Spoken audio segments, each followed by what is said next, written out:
So you're arriving on a beach and you want to decide whether to go out. There's a few sort of simple things to look at. Probably the most important thing in terms of safety wise is the wind.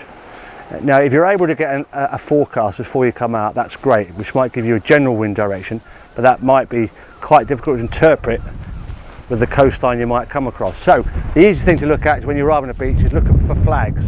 Yeah, look which way flags are blowing.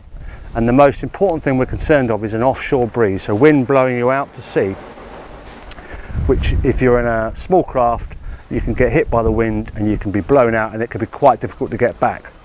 So looking out here today, we've got a fairly calm beach here, but just out past the slipway there, it's going to be a lot windier out to sea. So if you get drifted out that far, you might find it's a long way to come back. So right on the beach, and use some visual clues to give you an idea of whether it's going to be safe to go out.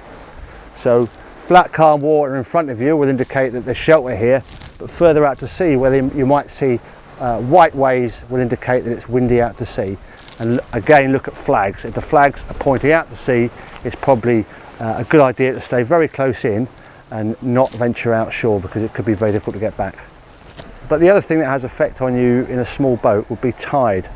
Yeah. And we're particularly, probably the most important thing, we're in a bay here, and actually at the moment the tide's coming in. So with that tidal water coming in, you'll find that obviously the water's being pushed forward. If the tide is going out, then the opposite effect is going to happen. If you're on the water, there's going to be a bay draining, so that will automatically take you out to sea.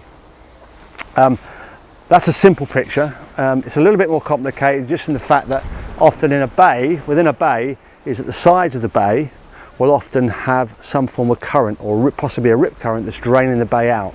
So you'll often find where the water's squeezed, it might move faster. But generally, just be a little bit more aware if it's an ebbing tide or a tide going out, that you might find that the craft you're in is swept out to sea a little bit more.